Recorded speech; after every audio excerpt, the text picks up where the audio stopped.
You excited? Ganesh अय्या.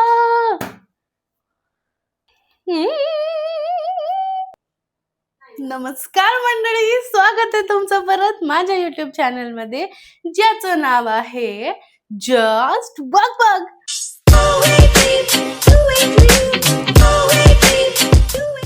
आणि एवढी एक्साइटेड मी आहे कारण फायनली आज रविवार आहे आणि मी मच्छी खाणार आहे. त्याच्यामुळे मी एक्साइटेड आहे. आणि जसं लास्ट टाइम मी आमरस, पोळी, वरण भात, बटाट्याची भाजी खायला एक्साइटेड होते आणि मी तुम्हाला पण सोबत नेलेलं. बऱ्याच लोकांनी सांगितलं की मागच्या वेळेस ची जी रेडी झालेली डिश होती ती तर दाखवलीच नाही मी, कारण एवढी भूक लागलेली की आम्ही खाऊन टाकलं आणि आम्ही डिश रेकॉर्ड करायचं विसरून गेलो. पण आज तसं होणार नाही. आज आपण सोबत मच्छी बनवणार पण आहोत आणि तुम्हाला मी प्लेटिंग पण दाखवेन. So let's go. सो मी आंबाड पण आणलेली आहे, पण आता ऑलरेडी वाजलेत 2, कारण मी डान्स क्लासला गेलेली. धदीनं करून आलेली आहे मी आणि प्रॅक्टिस पण करायची आहे त्याची. तर मी कालवण बनवून गेलेले, ते मला दिसत नाही. हा, इकडे दाखवते थांबा. त्याच्यावरती स करायचं आहे मला. दिस लुक्स सो गुड. हे असं दिसतंय का? दिसतंय? ओके. मम्मी कॅमेराच्या मागे सांगते मला ती. सो हे असं पापलेटचं कालवण मी बनवून गेलेली आहे, मस्त खोबरं टाकूनचं. आता आपल्याला करायचे फक्त फिश फ्राय, कारण आईने चपात्या आणि भात बनवून ठेवलेला आहे ऑलरेडी. सो ते रेडी झालेलं आहे. आपल्याला बनवायचंय फिश फ्राय आणि सोलकढी. बनवायची होती मला आंबाड, पण आंबाड इज बेसिकली सुकं फिश असतं. त्याचं असं चटणी पण बनवू शकते किंवा सुकं फिशचं थोडंसं असं कोरडं सुकी बटाट्याच्या भाजीसारखं पण बनवू शकतं. पण ते मम्मी खात नाही, मग माझ्या एकट्यासाठी कुठे बनवत बसू मी. सो म्हणून मी विचार केला, काहीतरी गेलंय माझ्या डोळ्यामध्ये, की आपण फक्त फिश फ्राय करूया. तर त्याच्यामध्ये पण 2 पापलेटं मी अख्खी ठेवली आहेत, जो तुम्ही बघू शकता. हे मी काल स्वच्छ करून मसाले लावून मॅरिनेट करून ठेवलेलं आणि ह्याच्यामध्ये कोकम आगळ पण टाकून ठेवलेलं. आणि दिस इज मांदेली. हे मला खूप आवडतं. हे मम्मीने खाल्लं नाहीये कधी. आणि आमच्या घरी मला जर फिशचं वेड कोणी जर लावलं असेल तर ते म्हणजे स्नेहल मावशी आहे, जी आमच्या बिल्डिंगमध्ये फर्स्ट फ्लोअरवरती राहायची. त्या अगोदर राहायचे माझ्या लहानपणी, पण आता ते कुठेतरी दुसरीकडे शिफ्ट झालेत. पण अजूनही आम्ही कॉन्टॅक्टमध्ये आहोत. आणि माझ्या काय म्हणतात ना, मला हे फिशचं वेड किंवा फिश बनवायला जर कोणी शिकवलं असेल, मी आय गेस 8th स्टँडर्ड पासून कुकिंग करतेय. मला कुकिंग लहानपणापासून आवडते. म्हणजे इव्हन असं झालेलं की माझी आई ज्यावेळेस जेवण बनवायची, जी आता बनवत नाहीये, पण ज्यावेळेस बनवायची त्यावेळेस हा तुम्ही ओटा बघताय, हा ओटा असाच होता. ह्याच्यामध्ये काही चेंज नव्हतं, फक्त गॅस छोटा होता आमचा. तर मी इकडे बसायची आणि आई इकडे जेवण बनवायची आणि मी तिकडे काहीतरी कुडकुड करायची आणि आई इथे जेवण बनवायची. सो किचन और मेरा शायद पिछले जन्म का रिश्ता है. ये बड़ी अच्छी बात कही आप. इसीलिए मुझे इतना खाना बनाना पसंद है. पण ती पहिली व्यक्ती होती जिला मी असं, म्हणजे ते असतं ना की आपण ज्या वेळेस छोट्या बिल्डिंग्स मध्ये राहतो, आता तर आपण असं जिना चढतोय आणि कोणाच्या घरी काहीतरी असं बनत असेल तर त्यांच्या किचन मधून अशी सुगंध येत राहतात की हा आज काहीतरी छान बनतंय, आज काहीतरी छान बनतंय. सो जेव्हा मला असा सुगंध यायचा तिच्या किचन मधून, मी तिला विचारायची मच्छी बनवली आहे का, आणि ती पण न चुकता जर मच्छी बनवली असेल तर राहुलच्या हातून किंवा यशच्या हातून, तिच्या मुलांच्या हातून डबा पाठवायची वरती. सो मग एक दिवस मी असा विचार केला की बाबा आपण जाऊ आणि विचारू की तू मला शिकवशील का मच्छी बनवायला. सो तिने मला सांगितलेलं की मच्छी बनवणं फार इझी आहे, डिफिकल्ट इज मच्छी निवडणं, की ताजी कोणती आहे, कशी घ्यायची, कसं चेक करायचं. सो ती मला त्यावेळेस, मी 8वीत असताना, म्हणजे ऑलमोस्ट मे बी किती 10-12 वर्ष अगोदर तिने मला एका कोळीण मावशीकडे घेऊन गेलेली आणि तिने सांगितलेलं की ही तुला कधीही असं काही बर्फातला माल देणार नाही, ही तुला नेहमी ताजा माल देईल. आणि तुम्ही काय म्हणतात ना, माझ्या 31st व्लॉगमध्ये बघितलं असेल, मी जेव्हा सुरमई घेत होती माझ्या फ्रेंडसाठी.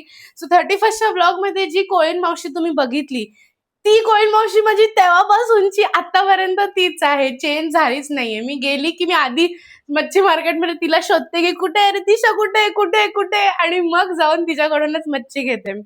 सो थँक्स टू हर की तिने मला मच्छी घ्यायची कशी शिकवलं. आणि मी बिंग अलिबागकर, I am in love with मच्छी. आणि this is how excited I am. Even though म्हणजे एवढी दमलेली आहे मी, माझी झोप पूर्ण झाली नाहीये, संडेची झोप मी मिस केली, पण तरी पण मच्छी खायची आहे म्हणून I am super duper excited. So एक काम चांगलं केलं मी काल, की मी काल रात्री मॅरिनेट करून ठेवलेलं. सो ते काम आपल्याला कमी करायचंय, फक्त टेस्ट ह्याची करावी लागेल, कारण हे व्यवस्थित वाटतंय. हे थोडंसं मीठ नाही याच्यामध्ये, मीठ टाकावं लागेल. आणि ऑफकोर्स स्नेहल मावशी तर होतीच होती, पण माझ्या बेस्ट फ्रेंडची मम्मी शारदा काकू ऑल्सो, तिचं पण असंच आहे. ह्या ज्या तुमच्या बेस्ट फ्रेंडच्या आया असतात ना, किंवा तुमच्या अशा ओळखीच्या ज्या असतात ना, आयाच बोलू शकते मी, त्या लोकांचं असं नसतं की या, म्हणजे ऑब्विसली असं असतं की या मी तुम्हाला खाऊ घालते, आरामात बसा. खायचं तर मग शिकायचं पण, मग बनवता पण आलं पाहिजे, मग ते तुम्हाला पण बनवता आलं पाहिजे. सो जर आपण जाणार आणि विचारणार असं बाजूला उभारून काय बनवते, मला शिकवणार का, तर दुसरं सेंटेन्स असं असतं, जा तू तिकडून तो खोबरा घेऊन ये, जा तिकडून तो सुरी घेऊन ये, जा तिकडून तो चमचा घेऊन ये, बनव तू पण, म्हणजे शिकशील तू. अशी मी शिकली आहे जेवण बनवायला. इवन माझी मम्मी पण तसंच करायची. माझी मम्मी म्हणले, काय शिकायचंय तुला? अच्छा चपाती, ठीक आहे. कणिक कधी मळायला कणिक मी कॉलेजमध्ये शिकली आहे हॉटेल मॅनेजमेंटच्या, पण चपात्या माझ्या अगोदर मम्मी सोबत उभा राहून मी अशा आकार उकारच्या चपात्या करायची, आणि मग त्याच्यानंतर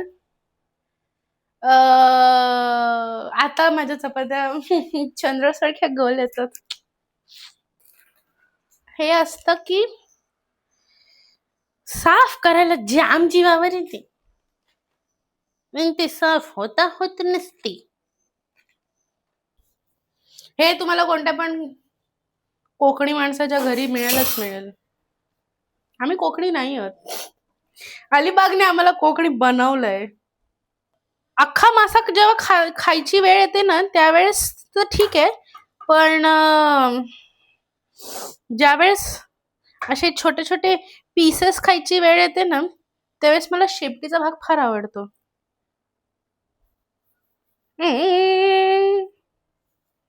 दाखव तुम्हाला साऊंड इफेक्ट काय येत आहेत, दाखवते. 1 मिनिट थांबा. माझ्या आईला नॉनव्हेज नाही बनवता येत, म्हणजे लहानपणी मला आवडायचं म्हणून कसं तरी ती बनवायची माझ्यासाठी, पण this is going here the only किरकिर आय कॅन सहन.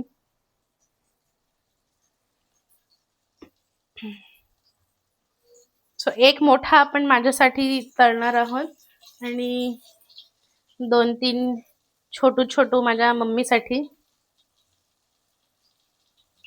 पण ना खरंच लोकांनी यावं आणि अलिबागला भेट द्यावी. गोवा बिवा काय नाही माहितीये, खरी मजा इकडे आहे. सोलकढी प्यावी, आमसूलचं तिखलं प्यावं, म्हणजे यू कॅन सी माझ्या चेहऱ्यावरती ज्यावेळेस मी बटाट्याची भाजी बनवत होती त्यावेळेस एक्सप्रेशन कसे होते, आणि ज्यावेळेस मी मासे बनवते त्यावेळेस एक्सप्रेशन कसे आहेत. It is something different only, आणि ओनली समबडी ज्यांनी मासे खाल्लेले आहेत त्यांनाच ही म्हणजे तीच लोक ही फिलिंग समजू शकतील. जे मासे नाही खात त्यांना ही फिलिंग नाही समजणार. आणि आता मी मासे बोलते ना, तर मला माझ्या सगळ्या फ्रेंड्सची आठवण येते, ज्यांना मी मासे बनवून खाऊ घालते. रेक्स, अक्षय, पायल, सॅन्टो, आभाताई, प्रणय, सगळेजण तुम्ही जर बघताय हा व्लॉग, कमेंट की आम्ही बघितला and I miss you too. Comment. रव्याचं तांदळाच्या पिठाने होतात क्रिस्पी, पण कॉर्नफ्लॉवरने अजून असे कुडुम कुडुम होतात. टीम कुडुम कुडुम. मी युजली असंच करते, म्हणजे ज्यावेळेस मला आणायचे असतात ना मासे, मी ढिगभर आणते आणि मग रविवार पूर्ण सकाळ संध्याकाळ मी मासेच खाते आणि मग डायरेक्ट असं नेक्स्ट रविवार. कारण असं नाही होत की प्रत्येकच रविवारी मासे आणले जातात, कारण आम्ही खाणाऱ्या दोघी जणीच आहोत, त्यात पण आई जास्त खात नाही. म्हणजे हे असे वेगवेगळे मांदेली बिंदेली मासे तर मम्मीने कधी खाल्लेच नसतील. आज पहिल्यांदा. आय गेस मागच्या वर्षी गटारीला मम्मीने बोंबील खाल्लेले, फ्राय बनवलेलं मी त्यावेळेस. पण म्हणून मग थोड्या कमी क्वांटिटीमध्ये, कारण कसं होतं थोडंसंच खाऊन पोट भरून जातं. पोट नाही, मन भरून जातं. मनाचं पोट भरून जातं. ते लोक आता अलिबागला ट्रॅव्हल करत असतील किंवा त्यांचं कोणी फॅमिली मेंबर अलिबागला असेल किंवा रिलेटिव्ह असेल, तर आता गरमीचं कोकम सिरप, कोकम आगळ तर हे तर कॉमन आहे. पण एक स्पेशालिटी आहे की पांढरे कांदे मिळतात आणि पांढरे कांदे हे हेल्थसाठी पण खूप छान असतात. पांढरे कांदे मिळतात आणि ते गरमीतच मिळतात आणि ते खूप गोड असतात, आपल्या साध्या कांद्यासारखे नसतात आणि ते हेल्थसाठी पण चांगले असतात. तर तुम्ही जर अलिबागला येणार असाल, अलिबागला येतानाच रोडवरती बरेच लोक आता घेऊन बसले असतील, कारण कालच मी मच्छी मार्केटमध्ये ज्यावेळेस गेले त्यावेळेस बरेच भाजीवाल्या मावशा घेऊन बसलेलं. आपला हा असा बघताय, देख रहे हो, बघताय तुम्ही. दिस इज व्हाट सुख इज गाइज. और क्या चाहिए जिंदगी में? You need nothing. You just need good food, good people around you, good thoughts, good vibes, good sleep. That's it. और क्या चाहिए? मेरे को तो कुछ नहीं चाहिए, मैं इससे खुश है. आणि ह्या मांदेलीमध्ये छोटे छोटे काटे असतात, सो डिरेक्टली तुम्ही असं चावून ते काटे पण खाऊ शकता, नाही तर मग तुम्ही याला असं असं करून जी काटा काढावा लागेल मधला.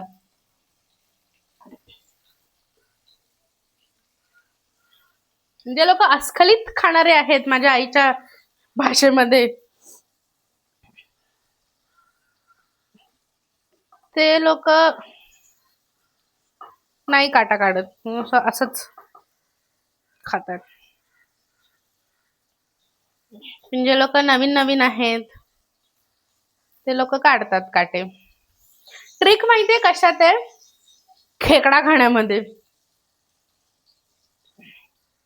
पण या वर्षी जसं मी माझ्या काही गोष्टी ज्या लहानपणी मी मिस केलेल्या त्या मी कंप्लीट करते, जसं कथक वगैरे, तसं मी ठरवलंय यावर्षी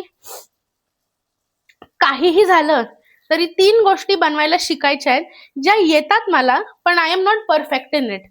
जसं मी बाकीच्या गोष्टींमध्ये परफेक्ट आहे तसं मला या गोष्टींमध्ये पण परफेक्ट व्हायचंय. पहिली म्हणजे पुरणपोळी, दुसरं म्हणजे मोदक आणि तिसरं म्हणजे खेकडे.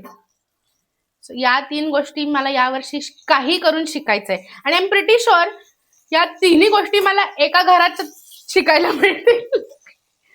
मला फक्त रस्ता क्रॉस करून जायचंय माझ्या बेस्ट फ्रेंडच्या घरी आणि मला सांगायचंय की मला पुरणपोळी शिकायची, मला मोदक शिकायचे आणि मला खेकडे शिकायचे. तिन्ही गोष्टी अंडर वन रूफ मिळून जातील मला. 2 प्रकारच्या सोलकढी बनतात. एक तर जी ओरिजिनल पद्धत आहे ती काय म्हणतात ते नारळाचं दूध काढून प्रॉपर आगळ टाकून वगैरे करायची ती. आणि दुसरी म्हणजे क्विक पद्धत, जी मला माझ्या एका शेफने शिकवलेली, की जे हॉटेल्समध्ये ज्यावेळेस कधी वेळ नसतो, काय म्हणतात ना, नारळाचं दूध काढायला, त्यावेळेस ही अशी क्विक सोलकढी बनवू शकतो. सो आपल्याला जे टेट्रा पॅक मिळतं कोकोनट एक्स्ट्रॅक्टेड कोकोनट मिल्कचं, ते घ्यायचं आणि सोलकढीचे जे बाकीचे म्हणजे instead of coconut actual coconut milk आणि बाकीचे जे इन्ग्रेडियंट्स असतात ते टाकून बनवायची सोलकढी. आणि इथे माझा माईक बंद झालेला आहे, मला माहिती नव्हतं. बट अशा प्रकारे ही फिश थाळी रेडी झालेली आहे आणि आम्ही गेलो होतो जेवायला. सो अशा प्रकारे आम्ही माशाचा बेत केलेला. तुम्हाला जर हा व्हिडिओ आवडला असेल तर कमेंट करून मला नक्की सांगा. आणि फायनली आज 31 मार्च आहे, मार्च महिना संपला आहे. काय झालेलं मार्च महिन्याला माहिती नाही, एवढा मोठा, म्हणजे असं वाटत होतं की वर्ष संपून जाईल पण मार्च महिना संपणार नाही. बट फायनली मार्च महिना संपलेला आहे. आणि असेच माझ्या चॅनलला सपोर्ट करत राहा, लाईक करत राहा, कमेंट करत राहा आणि शेअर करत राहा. आपण असेच व्हिडिओ घेऊन येतो दर ट्यूजडे आणि दर फ्रायडेला. आणि हो, तुम्ही बघता, मी बघते, तुम्ही बघता पण सबस्क्राईब नाही करत. प्लीज सबस्क्राईब करा. तुमचं सबस्क्रिप्शननेच आपली फॅमिली मोठी होणार आहे. भेटूया आपण पुढच्या व्लॉगमध्ये. तोपर्यंत बाय बाय.